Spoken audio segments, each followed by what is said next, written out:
그래서 이 책 저 되게 좋아하는데 우리 사모님이 또 번역하신 거 놀랐습니다. 네 가정, 너의 가장 소중한 것을 버리라.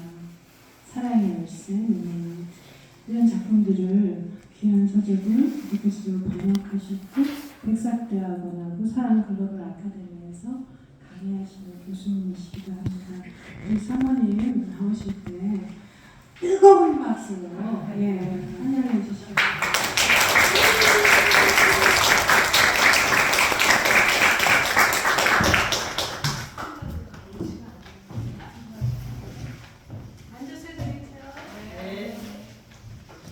양해를 해주셔서 감사하고요. 저는 그렇게 유명한 사람은 아니고요. 우리 목사님이 유명하고 저는 무명합니다. 하긴 이름이 있으면 다 유명하죠. 이름이 있으니까 여러분들도 다 유명한 여러분들 앞에서 오늘 정말 이런 성경적 교사의 사명과 또 영광을 나눌 수 있는 특권을 주신 주님을 찬양합니다. 오늘은 제 얘기보다는 제가 간증으로 온 게 아니기 때문에 오늘 일단 강의 이렇게 하면서 또 때가 되면 또 제 얘기를 할 수 있을 것 같고요. 또 나중에 여러분들 질문을 또 하고 간단간단 답을 하길 원합니다. 일단 제가 강의한 대로 한번 나가볼게요. 가정과 교회와 학교의 역할. 그러니까 그 가정과 학교와 또 교회의 사명도 다르고 역할이 달라요. 이걸 혼동을 하면 안 되겠죠? 가정의 역할은 뭐냐면 가치관, 인격 형성. 그러니까 가정이 있어야 되는 존재는 사실은 인생의 가장 중요한 건 가치관이에요. 가정에서 가치관이 형성되지 사실 누구 탓할 게 없어요. 사실은 부모 책임이에요. 많은 문제들이 부모의 책임 소재가 있어요. 왜냐하면 가정을 주신 이유가 가치관과 인격을 형성하는 근간으로 주셨기 때문에. 반면에 교회가 할 수 있는 최선은 뭐냐면 신앙교육. 어떻게 이 아이들을 신앙으로 성경대로 잘 키워낼 것인가. 교회의 사명이죠. 학교는 지식과 기술 습득. 그러니까 학교는 그것만 잘하면 학교는 잘한 거예요. 여기서 학교에서 왜 신앙을 안 가르쳤냐? 왜 인격이 형성 안 되느냐? 이것은 사실은 오보죠. 그러면 가정의 도구는 부모죠. 근데 부모만 주신 게 아니고 성경을 주셨어요. 성경이 근간이 돼서 이 자녀를 교육하도록 도구를 주셨어요. 교회의 도구는 성경 공과와 교사라는. 그러니까 가정에 부모가 있다면 교회에는 교사가 있고 학교에는 교사와 교과서라는. 학교에는 성경이 없어요. 사실 학교에 성경이 있으면 정말 좋겠는데 미국도 한때는 성경이 있다가 그 성경을 가르치지 않게 하면서부터 미국의 모든 문제가 다시 시작된, 미국이 이렇게 어려워졌던 그 근본이 이게 성경을 가르치지 못하게 하는 그런 원인이라고 생각합니다. 그럼 가정의 목적은 하나님께서 기뻐하시는 하나님의 자녀로 양육하고 인격의 기초를 형성하는 것. 반면에 교회는 성경의 진리를 생활에 적용하고 실천하는 그리스도의 제자. 제가 빨리빨리 나갈게요. 왜냐하면 양이 좀 많아요. 또 시간도 한계가 있고. 그래서 여기서 너무 오래 머물면 나중에 밀릴 것 같아요. 그래서 그냥 이거는 여러분들 그냥 익히 아는 거니까. 또 학교는 직업과 일, 생활 경제의 기반을 세우고. 이건 제가 만든 목표예요. 이건 진리도 아니고. 그러니까 여기에는 여러분들이 계속 여기다 그냥 얘기하시면 될 것 같아요. 제가 여기다 영원한 것 3가지. 왜 영원한 것을 이 시간에 여러분 나누고 싶으면은 사실 여러분들 제일 지혜로운 것은 영원한 것을 투자하는 것이 가장 지혜로워요. 그러니까 어떤 일을 닥쳤을 때 이게 영원하냐 아니냐로 결정을 하면 아마 여러분들 실수 안 할 거예요. 우리는 대부분 영원하지 않고 비본질적인 거 가지고 에너지와 시간을 누수해요. 그런데 정말 지혜로운 사람은 영원하고 가치 있는 것, 이것의 진리냐 아니냐를 따져보면 답은 나와 있어요. 근데 대부분 사람들이 의외로 비본질적인 영원하지 않은 것에 목숨을 걸더라고요. 그래서 성경에서 말하는 영원한 것 3가지. 삼위 하나님, 성부, 성자, 성령님. 하나님의 말 말씀은 떨어지지 않는다. 세상은 모두가 다 지나가지만 하나님의 말씀은 영원한. 세 번째, 이것이 우리가 주목할 것이에요. 앞에 하나님, 또 말씀은 우리 모두 영원한 걸 알지만 사람의 영혼이 영원하다는 것을 우리가 잊어버리고 살아요. 우리는 이 땅을 살 때 영혼을 살아가는 것이 아니라 이 땅에서 자꾸 결판을 내려고 그래요. 벌써 거기서부터 실패하죠. 이 땅은 지나가는 곳이지 영원한 곳이 아니에요. 다 지나가요. 성경의 말씀에 고운 것도 지나가고 다 헛되고 주의 말씀과 주님만이 영원하다. 사람의 영혼. 그러니까 여러분들이 제가 이제 교사의 사명과 영광을 나눌 때 여러분들이 대하는 학생들이 다 영혼이잖아요. 영혼이라는 이 영혼이 영원하다는 걸 기억하시면 여러분들 아마 이제 사명이 좀 달라질 것 같아요. 좀 속썩이는 학생들도 또 얘는 미래가 있을까 조금 불확실해 보이는 그 아이들도 영원하다는 걸 안다면 우리가 조금 태도가 달라질 것 같아요. 우리 교사들의 또 원장님들 여기 또 여러 정말 귀한 그런 영향을 끼치는 분들. 고린도후서 그러니까 저는 사람의 말은 그렇게 옛날에는 제가 뭐 어떤 뭐 권위자 뭐 어떤 책에서 권위자 많이 의미를 부여했는데 가면 갈수록 사람의 말은요 시대에 따라 바뀌어요. 교육 이론도 제가 옛날에 공부할 때는 지금 많이 달라졌어요. 그렇기 때문에 사람의 말은요 별로 그렇게 일시적인 것 같아요. 그래서 항상 근거를 성경의 근거를 두는 게 제일 확실해요. 영원하다 그랬잖아요. 그죠? 영원한 하나님의 말씀에 근거해 보면 고린도서 4장 18절에 우리가 주목하는 것은 보이는 것이 아니요 보이지 않는 것이니 보이는 것은 잠깐이요 보이지 않는 것은 영원합니다. 그러니까 영혼이 영원하다는 것, 보이지 않는 것. 그러니까 우리가 사실 진짜 중요한 건 보이지 않는 거예요. 뭐 우리 산소 안 보여요. 그죠? 그렇지만 산소 이 공기 없으면 우리는 순간에 얼마 안에 있어서 다 돌아가시잖아요. 그러면서 보이지 않는 것, 사랑, 하나님 다 보이지 않지만 영원한 것. 화두로 교회 교육의 학생 수가 줄어가는 원인. 제가 하나 놓친 게 있더라고요. 출산 저하를 빼먹었어요. 사실 지금은 이게 제일 시급한데 이제 결혼 연령이 늦어지고 또 그러다 보니까 아이들을 낳는 연령이 늦어지다 보니까 출산 저하가 또 결혼도 안 하고 싱글로 살고 하다 보니까 출산 저하가 제일 큰 원인이고요. 두 번째 주일학교 공간의 부족. 유럽교회, 미국교회가 지금 이 학생 수가 줄어간 그런 결과를 보여주잖아요. 헌신된 교사의 부족, 또 시대의 변화.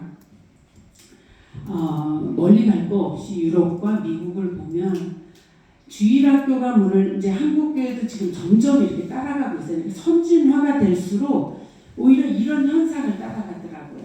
그러니까 저는 이렇게 뭐 교회 뭐 만명주의 제가 부르주고 싶진 않지만 역사를 이렇게 돌이켜 보면요 선진국이 된 거는 딱 하나예요. 복음 때문에 선진국이 돼요. 그 유럽이 이전에는 야만인이었어요.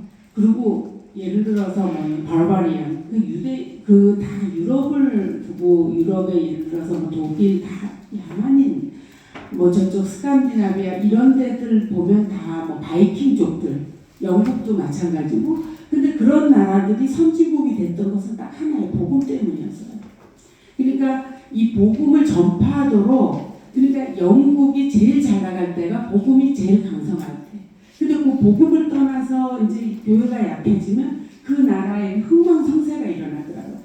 우리 성경 구약 신약 보면 그 역사 뭐 이스라엘 뭐 역사를 봐도 흥망성쇠 얼마든지 보잖아요. 한 나라의 흥망성쇠는 결국 하나님과의 관계에서 하나님을 얼만큼 섬기고 따르느냐에 따라서 이 흥망성쇠가 나라의 역사가 좌우가 돼요. 그런 차원에서 이 유럽교회, 미국교회가 교회 주일학교가 문 닫으면서 교회가 약해지고 하다 보니까 이제는 유럽도 이제는 선교 국가가 됐고 미국도 점점 그렇게 가고 있고 미국 이렇게 전통교회를 보면 나이 드신 분들만 이렇게 앉아있는 모습이 이제는 남의 나라 얘기가 아니에요. 우리나라도 어느새 특별히 지방에 가보면 이 주일학교 아이들이 없기 때문에 물론 다 서울로 이제 올라와서 현실적으로 그럴 수밖에 없지만 이게 현실이더라고요. 그래서 어떻게 이런 것을 우리가 대처할지를 우리가 연구했으면 좋겠어요. 교회 교육의 중요성. 첫째, 올바른 인성교육의 기초. 가치관을 형성한다 했는데 이건 가정에서 할 일이지만 교회와 함께 하지 않으면 지금 가정에서 이걸 가정만에 이렇게 넘기기에는 교회와 함께 가야 되는 중요한 일인 것 같아요. 첫 번째, 올바른 인성교육의 기초가 형성되는, 그러니까 아까 얘기했듯이 가치관이 굉장히 중요해요. 사람들은 대부분 믿는다고 말을 하는 걸로 사는 게 아니고 가치관으로 살아요. 그 사람이 어떤 가치관을 갖고 있는지를 알려면 그 사람이 말하는 거, 어떤 이야기를 할 때 이 사람의 눈이 막 빛이 나고 어떤 결정을 하느냐를 보면 그 사람의 가치관을 알 수 있어요. 근데 그 가치관은 어디서 형성되느냐? 신앙에서 그러니까 가정교육과 교회에서 형성될 수 있죠. 디모데후서 3장 16절에서 17절에 보면 모든 성경은 하나님의 감동으로 된 것으로 교훈과 책망과 바르게 함과 의로 교육에 유익하니, 여기까지 우리가 읽지만 사실 17절이 더 중요해요. 앞에 성경을 주신 이유가 이는 하나님의 사람으로 하여금 온전하게 하며 모든 선한 일을 행할 능력을 갖추게 하려 합니다. 선한 일을 행할 능력, 그러니까 선을 행하는 것은 능력이 필요해요. 근데 그 능력은 어디서 오느냐? 앞에 말씀이 교훈과 책망과 바르게 함과 의로 교육, 이게 바로 교육이잖아요. 여러분들이 교회에서 아니면 여러분들의 정말 일터에서 하는 것이 바로 교훈과 책망과 바르게 함과 의로 교육, 이게 교육이거든요, 한마디로. 근데 교육의 근거는 항상 말씀이에요. 영원히 변함이 없는 진리의 말씀. 거기서 인성교육이 시작되고요. 두 번째, 나이가 어릴수록 말씀을 순수하게 받아들여 말씀의 씨가 뿌려지게 좋은 마음의 밭이에요. 디모데전서 3장 14절 15절에 보면 그러나 너는 배우고 확신한 일에 거하라. 너는 내가 누구에게서 배운 것을 알며 또 어려서부터 성경을 알았나니 성경은 능히 너로 하여금 그리스도 예수 안에 있는 믿음으로 말미암아 구원에 이르는 지혜가 있게 하느니라. 보통 신앙생활을 이렇게 제대로 하는 분들 보면 주로 어렸을 때 이 교육이 평생 가더라고요. 그러니까 중간에는 좀 방황을 하더라도 다시 돌아오는 분들을 보면 어렸을 때 교회 생활을 그래도 접해본 사람, 나중에 예수 믿기는 참 힘들어요. 왜냐면 근거가 없기, 뿌리가 약하기 때문에. 그래서 선교할 때 제일 좋은 것은 어린아이들에게 선교하는 게 제일 효과적인 방법이에요. 그래서 외국 선교사니까 한국에 와서 제일 잘하는 게 병원 세운 것뿐만 아니고 어린이 학교들 있잖아요. 학교를 세웠다는 것이 사실은 굉장히 효율적인 선교 방법이에요. 그래서 지금도 이 선교사들이 가서 아이들, 고아원 사역을 하는 어떤 사역은 아이들과 접할 때 선교가 열매를 제일 많이 맺는 걸 봐요. 그런 면에서 나이가 어릴수록 말씀의 씨가 뿌려지기에 옥토가 될 수 있다는 거예요.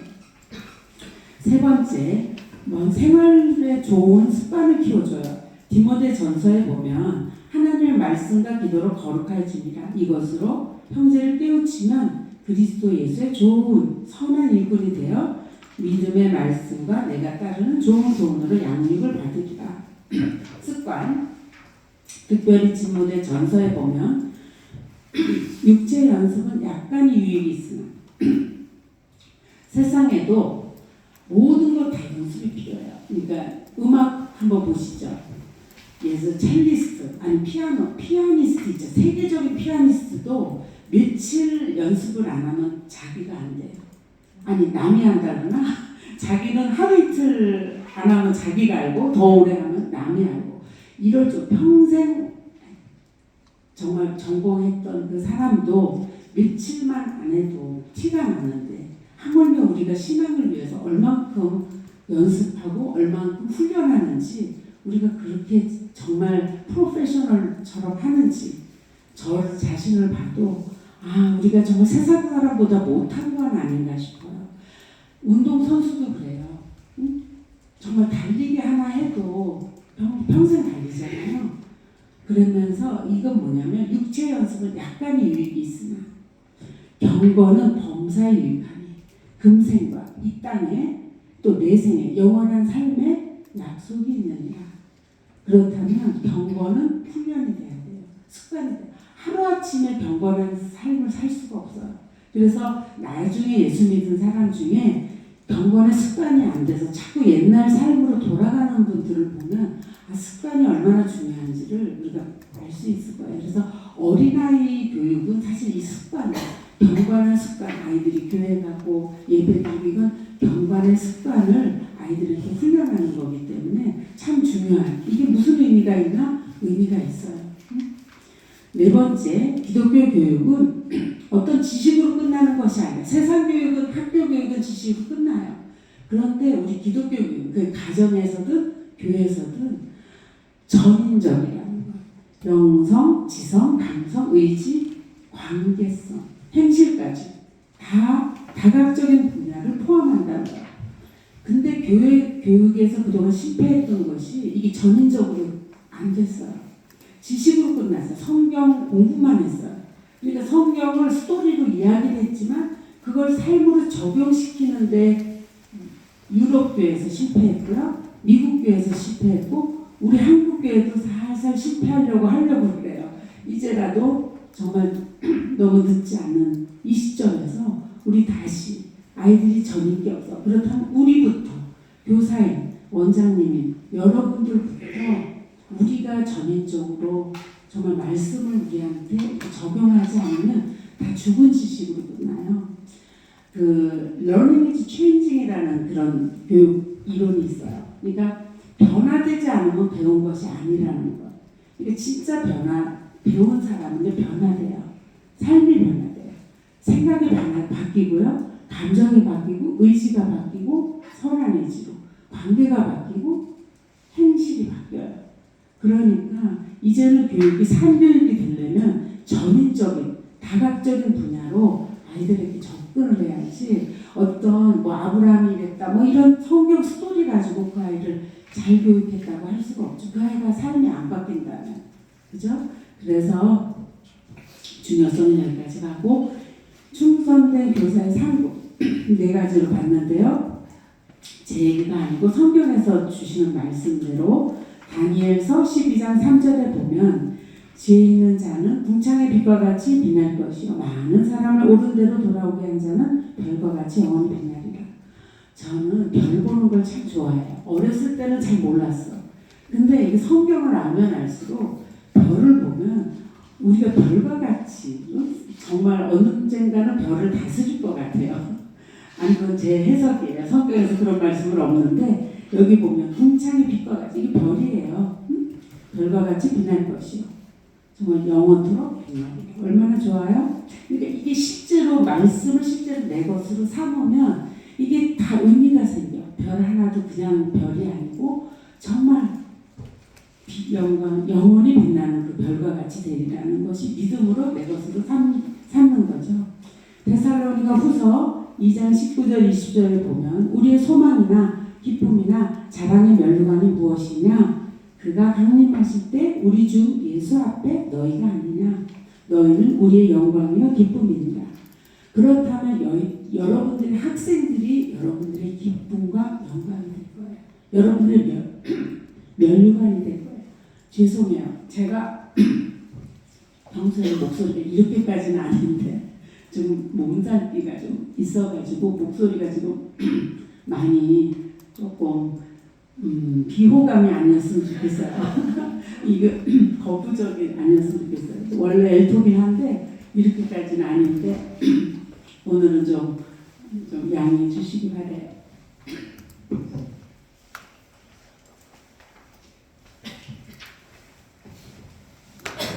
여러분들이 가르치고 있는 학생들은 여러분들의 영광과 기쁨이라는 거를 이제는 조금 다르게 보셨으면 좋겠어요.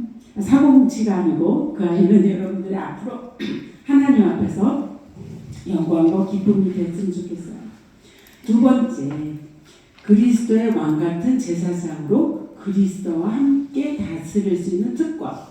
베드로전서 2장 9절에 보면 너희는 택하신 족속이요 왕 같은 제사장들이요 거룩한 나라요 그의 소유가 된 백성이니 이는 너희를 어두운 데서 불러내어 그의 기이한 빛에 들어가게 하신 이 아름다운 덕을 선포하게 하려 하십니다.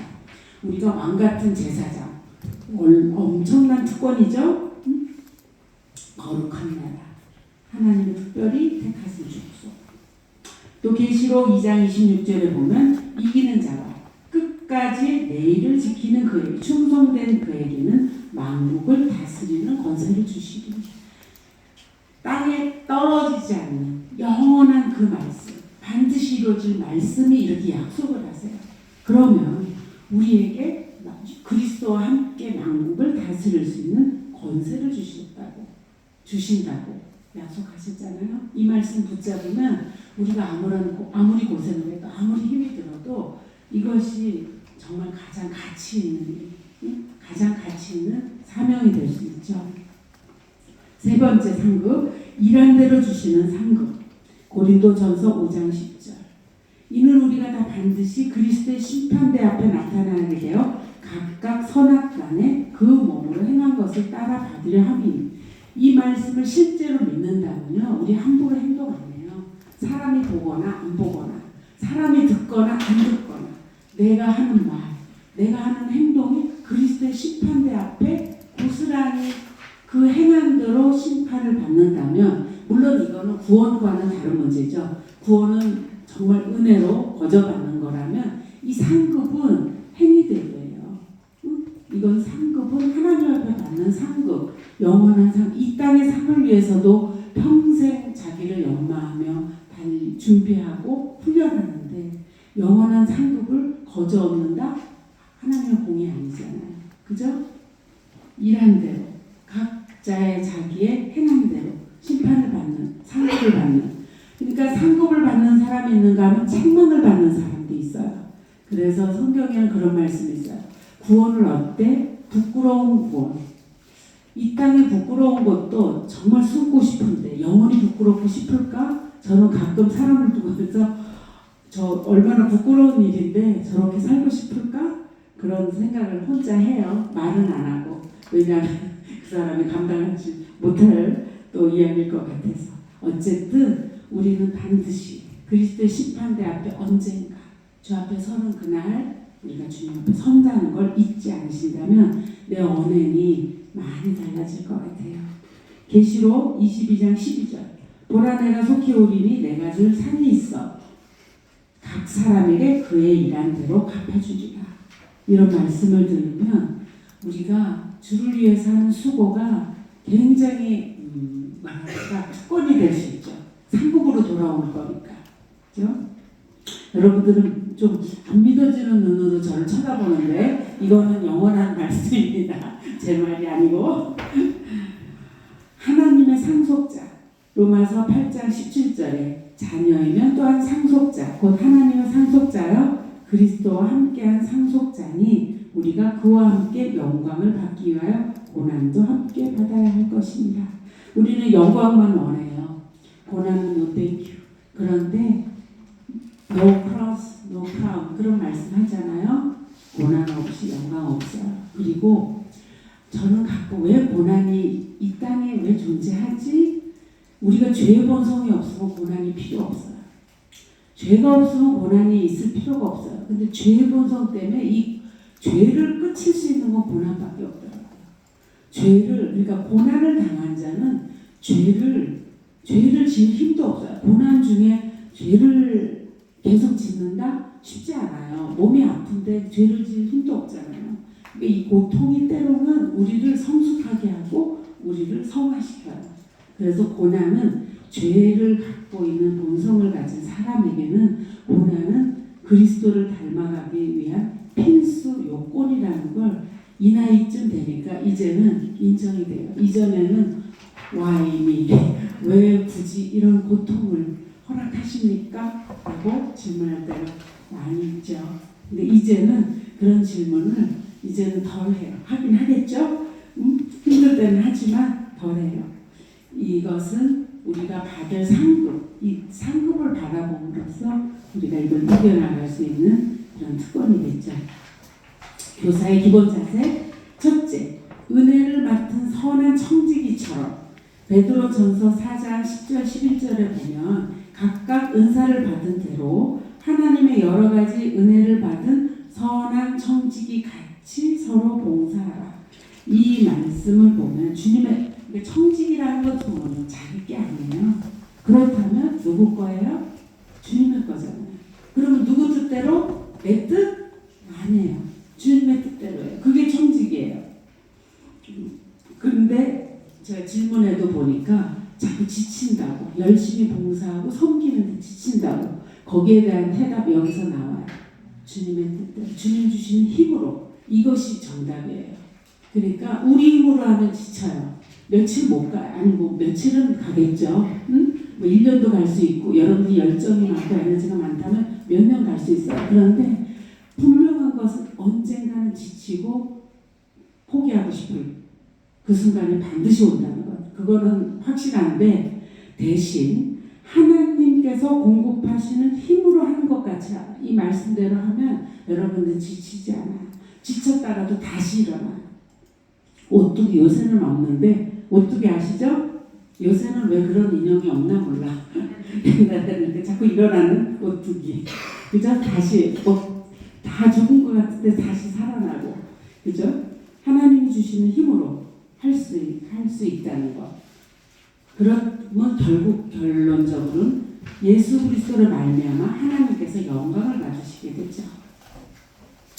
제가 그 다음에 율법과 은혜의 차이, 이거는 굉장히 중요한 핵심이에요. 그러니까 사역을 할 때 이것을 모르면 자꾸 우리가 이렇게 지쳐요. 지치는 사람들의 대부분은 율법적으로 하고 있는 분들이 대부분 지쳐요. 은혜의 사역을 하는 분들은요, 지침이 없어요. 날마다 공급되기 때문에. 그러면 은혜와 율법을 한번 비교해보죠. 율법은 역할이 뭐냐면 정죄가 목적이에요. 그러니까 선과 악을, 옳고 그른 걸 따지는 것이 율법이에요. 그죠? 그래서 죄를 깨닫게 해주세요. 로마서 7장 7절에 보면. 근데 율법 자체가 나쁜 게 아니에요. 율법을 어떻게 이걸 받아들이느냐, 율법주의가 문제지, 율법적이 되는 게 문제지, 율법 자체는 선한 거예요. 그걸 잘못, 이제 죄의 본성 때문에 그걸 잘못 이용을 하고 하기 때문에 율법이 예를 들어 문제가 되는 거지. 그래서 성경에서는 율법은 초보 학문이라고 그래요. 갈라디아서 4장 3절에 보면 초보 학문이라고 율법을 그렇게 비유를 해요. 우리가 어렸을 때 이 세상 초등 학문에 있어서 종론한다는. 그러니까 율법은 그러니까 예를 들어서 고등이 아니고 초등이에요. 그러니까 구약의 모든 것들은 이제 그러니까 복음을 해석하기, 복음을 위한 그 그림자 역할, 그죠? 초등 학문이라고 성경에서 그렇게 말씀해요. 반면에 은혜의 역할은 뭐냐면 사랑과 용서를 통한 하나님과 화목. 율법이 정죄하기 위한 거라면 은혜는, 이게 복음인데요, 은혜는 용서예요. 회복이에요. 화목함이에요. 하나님과의 원수되었던 그 관계를 회복시켜 주시는 것, 화목하게 하는 것, 하나님의 자녀 삼게 하시는 것. 그것이 근거가 그냥 갈라디아서 4장 19절, 글쎄 요거 말고도 좋은 게 많이 있을 텐데 어쨌든 제가 이걸 그냥 찾았네요. 나의 자녀들아 너희 속에 그리스도의 형상이 이루기까지 다시 너희를 위하여 해산하는 수고를 하노니, 뭐 이게 꼭 여기 연결될 것 같지는 않는데 더 좋은 구절을 앞으로 좀 찾았으면 좋겠어요. 율법이 초보라면 은혜는 보등인데요, 성장.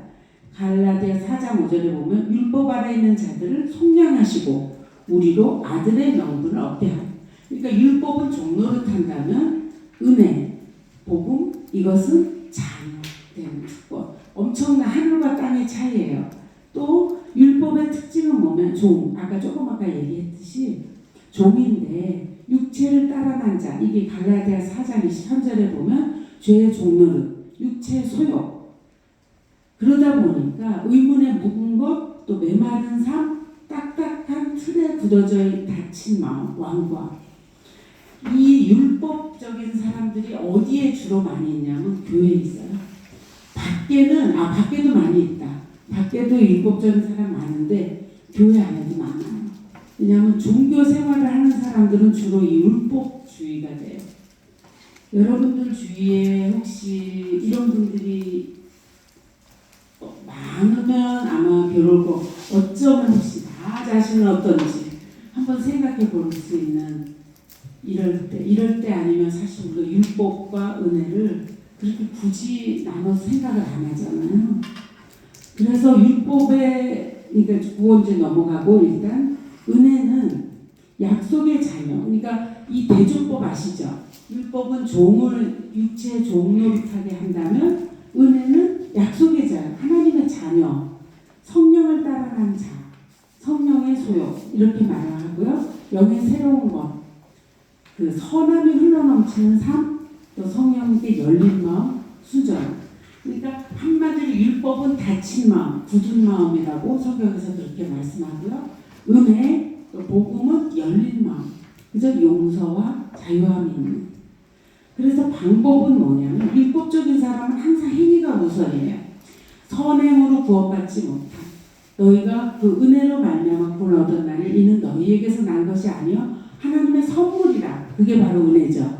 그죠? 그러니까 율법은 행위에 항상 초점을 맞춰요. 선한 일을 하고 뭘 하는 거 있죠. 행위. 그렇다면 은혜는 뭐냐면요. 믿음으로 구원받고 용서함 받는 것. 그러다 보니까 이 믿음에 있는 사람들은 이 빚진 자의 심정이 항상 있어요. 내 공로가 아니기 때문에. 그죠? 그러다 보니까 채무의식, 항상 뭐랄까 일한 것이 없이 하나님께로 의로 여기심을 받는 사람. 우리가 이렇게 보면 보통 율법이 더 멋있어 보여요. 왜냐하면 행위가 따르기 때문에. 그죠? 그래서 근데 문제는 뭐냐면 이게 이제 더 가면 어디까지 가냐면 바리새인을 생각하면 딱 맞아요. 그러니까 예수님께서 그 온유하신 예수님께서 유독 엄한 아주 입에 담기 독사의 자식 이런 말을 예수님이 하셨다니까요. 대상이 누구예요? 바리새인들, 종교인들. 그러니까 그들이 사실 율법주의자들, 율법적인 사람들. 그러니까 일하는 자에게는 그 삭을 은혜로 여기지 않고 빚을 그러니까 자기의 마땅한 권리라고 생각해요. 그러니까 그건 뭐냐면 바리새인의 기도와 세리의 기도를 비교하면 여러분들 금방 알 거예요. 바리새인은 자기 잘한 것만 자랑해요. 그게 기도가 아니고 자랑이죠. 나는 뭐에 11조, 막 박하에 11조도 드리고 어쩌고 저쩌고. 세리는 정말 죄인이기 때문에 가슴을 치고 그렇지만 하나님께서는 누구의 기도를 들으셨어요? 세리가 잘해서가 아니에요. 바리새인이 못한 거죠. 그죠? 세리는 딱 하나 그걸 그냥 고백하고 하나님 앞에 가지고 나갔다는 것. 그게 바로 은혜고 그게 믿음으로 나아가는 그게 복음의 능력이지. 만약에 율법적으로 따지다 보면 우리도 이 자리에 앉아있을 사람 별로 없을 거예요. 물론 있을 수 있죠. 여러분들 정말 완벽하게 산다면 있을 수 있지만 왜냐하면 언젠가는 율법을 어기게 돼 있어요. 1000번 지키다가도 한 번 어기면 만약에 그 결과가 죽음이라면 살 수 있는 사람 아무도 없어요. 우리는 율법으로 의롭다함을 받을 수 있는 사람이 아무도 없어요. 은혜는 뭐냐면 그러니까 율법이 불순종을 인한 죽음이라면 은혜는 순종으로 인한 생명. 그러니까 율법은 죄와 사망의 법으로 이루어져 이제 결과가 나오고요. 은혜는 생명의 성령의 법. 로마서 8장 2절에. 그러니까 이 불순종은 율법으로 말미암아. 왜냐하면 언젠가 지킬 수 없다고 그랬잖아요. 그게 결국은 죽음으로 가져온다면 다시 생명의 길로 우리를 부르신 것이 바로 은혜예요. 근데 이제 교사의 유형을 살펴보면 두 가지가 나오죠. 첫 번째는 옳은 것을 행하도록 가르치는 걸로 끝난다면 율법적인 것으로 끝나요. 여러분들의 교사나 어떤 원장님으로 어떤 지도자를 쓸 때 항상 율법주의적인 모델로 끝날 거예요. 근데 우리는 이제는 그 차원을 뛰어넘어서 이제는 하나님의 은혜를 흘려보내는 가르침으로 이제는 우리의 교육 방법이 좀 달라져야 될 것 같아요. 세상 교육은 그냥 율법적으로 끝나면 거기까지도 잘했다고 하지만 이게 바로 은혜를 맡은 천한 청지기는 하나님의 은혜를 흘려보내는 이제부터 여러분들 그동안 죽은 지식을 가르치는 것으로 만약에 그냥 자리매김했다면 이제는 생명의 교육, 생명교육은 바로 여러분 그렇다면 여러분도 먼저 은혜를 받아야 돼요. 내가 은혜를 못 받는데 어떻게 흘려보내냐고요. 그렇죠? 그래서 대부분의 교육의 문제는 교사와 부모들이 이 은혜 받는 은혜를 못 받으니까 거기서 대부분 문제가 생겨요. 그건 이제 좀 이따가 일단 제가 나중에 질문 할 때 얘기를 하고요. 두 번째, 선한 목자의 심정이 교사의 태도가 돼야 돼요. 첫 번째는 하나님의 은혜를 맡은 선한 청지기들의 태도를 하면 두 번째는 목자의 심정. 다른 말로 하면 엄마의 심정이에요. 자식을 많이 가졌는데 가난해서 우리 아이를 어떻게든 먹이고 싶은 그런 우리 목사님의 예하고요. 지금 갑자기 떠올라서 얘기한 거고 어떤 선한 목자의 심정. 예수 그리스도의 마음을 가져야 우리가 사랑할 수 있죠. 근데 예수님께서 어떤 분이시냐면요. 저는 요새 요한복음 10장 10절 11절을 많이 묵상을 해요. 사탄이 어떤 존재인가를 여기서 볼 수 있어요. 도둑이 오는 것은 도둑질하고 이것도 악한데 죽여요. 또 멸망까지 시켜. 이게 사탄이 하는 일들이더라고요. 뭐냐면 뺏죠. 하나님께서 주신 하나님의 형상을 지음받은 우리의 영혼을 뺏어가잖아요. 도둑질 했잖아요. 하나님으로부터 뺏어간 거잖아요. 죄의 종로도 시켰잖아요. 그랬는데 거기서 끝난 게 아니고 죽여요. 죄의 결과는 죽음이니까. 근데 거기서 끝나는 게 아니에요. 영혼을 죽여요. 그죠? 이건 영원한 죽음이죠. 그러니까 이게 바로 사탄의 정체예요. 마귀의 정체고 여긴 도둑이라 그랬지만 그런데 예수님은 어떤 분이시냐면 내가 온 것은 생명을 얻게 해요. 예수님께서는 생명을 주시기 위해서 오셨어요. 영원한 생명이죠. 그 생명을 주실 뿐만 아니라 더 풍성히 얻게 더 풍성한 생명을 주시기 위해서 왜냐하면 선한 목자이시기 때문에 선한 목자는 양들을 위하여 목숨을 버리는 그 선한 목자 이 목자를 두고 어딜 가겠냐고요. 그죠? 제자들이 너희도 나를 떠나려느냐? 베드로가 생명의 말씀을 여기 있는데 어디로 가리까? 우리는 그런 심정으로 살아있어요. 세상이 아무리 거꾸로 가고 아무리 타락하고 부패하고 아무리 세상이 반대로 갈지라도 생명이 여기 있기 때문에 그죠? 여러분들이 정말 그런 마음을 가지고 여러분들이 정말 일을 하고 사역을 한다면 아마 굉장히 많은 열매들이 맺으리라고 확신합니다. 민망히 여기는 마음 뭐냐면 무리를 보시고 불쌍히 여기는 마음 이게 사랑이에요. 사랑은 불쌍히 여기는 것부터 시작돼요. 사랑을 하는데 불쌍히 그러니까 젊었을 때 사랑은 좀 만약에 조금 다듯하면 이 나의 진짜 사랑은 오래 참고 불쌍히 여기는 게 참 사랑이더라고요. 그래서 이런 사랑은 변함이 없겠죠. 교사의 사명 학생들을 그리스도 안에서 완전한 자를 세우기 위하여 힘을 다해 수고하노라.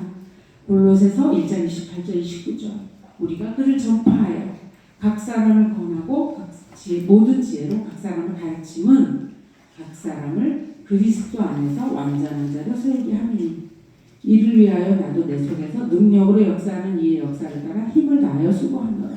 이게 바로 제자훈련의 헌장이기도 하고요. 우리는 정말 한 사람이라도 그리스도의 온전한 사람을 세우기 위해서 나부터 온전해져야 또 남들을 온전하게 세우죠. 그러기 위해서는 이 교사의 사명을 잘 감당하려면 학생들의 영적 수준을 잘 분별해야 돼요. 아이들이 지금 관심이 어디 있는지를 하긴 관심이 어딘지 알아도 따라가면 안 되지만 일단은 눈높이 교육을 하려면 아이들의 수준들 제가 바이올라에서 배운 것 딱 하나였어요. 그 상대편의 니드에 상대편의 필요에 민감한 것. 근데 그동안 이제 한국 교육은 뭐냐면 항상 주도형으로 하다 보니까 그냥 나를 따라오라잖아요. 그동안 교육은 좀 일방형이었잖아. 이렇게 어떤 소통이나 대화라기보다는 일방적으로 가르치고 그걸 그냥 습득하고 그냥 그 지식으로 우리가 끝나게 됐잖아. 근데 보면 이 영혼이기 때문에 상대편의 필요에 대해서 이렇게 민감한 게 굉장히 필요해요. 특별히 영적 교사들은 그 영혼을 돌보려면 이 상대편의 그 아픔들 이런 것들을 우리가 헤아리고 알고 가리키는 것과 무시하고 그냥 정답만 얘기하는 거는 차원이 다르겠죠. 그래서 어쨌든 학생들의 영적 수준에 대한 분별력도 있어야 되고 눈높이 교육 또 말씀의 씨를 성실하게 심고 물을 줘야 되는 것. 교사는 하나님의 동력자라는 것. 고린도 전서 3장 9절. 우리는 하나님의 동력자들이요. 이건 지금 바울이 하는 말인데요. 우리들도 마찬가지예요. 이 말씀을 접하는 우리 사역자들도 하나님의 동력자들이요. 너희는 하나님의 밭이요. 이거 우리가 섬기는 대상들은 하나님의 밭이요. 하나님의 집이니라. 이게 중요한데요. 가르치는 사역은 하나님과 우리와 공동 사역이에요. 이렇게 생각 안 해요. 여러분들의 혼자 이게 홀로 사역이 아니에요. 뭐냐면 하나님의 영역이 있고 우리가 해야 될 영역이 있어요. 우리는 씨를 뿌리고 물 주고 김 매고 우리는 심고 하는 것들. 그렇다면 열매를 맺는 건 누구예요? 그건 성령님이세요. 하나님이세요. 근데 하나님의 일을 내가 하려고 그러고 내가 할 일은 안 하고 하나님께 맡긴다면 일은 아무 일도 안 일어나겠죠. 그런 차원에서 우리가 정말 하나님과 동력자라는 게 엄청난 특권이에요. 근데 하나님께서 우리가 필요하세요. 왜냐하면 손발로 움직일 수 있는 사람이 필요하세요. 하나님은 영이시기 때문에 사람을 섬기려면 사람이 필요하세요. 그래서 우리 동력자를 부르셨어요. 그래서 엄청난 특권인데 어쨌든 말씀을 가르치고 말씀으로 양육하는 것은 여러분들의 몫이지 그리고 변화시키고 그들을 잘하게 하는 건 성령님의 역할이세요. 그죠? 오직 하나님은 잘하게 하셨나니. 그러니까 우리는 계속 오래 참으면서 계속 가르치고 돌보고 섬기고 뭐 그런 일들.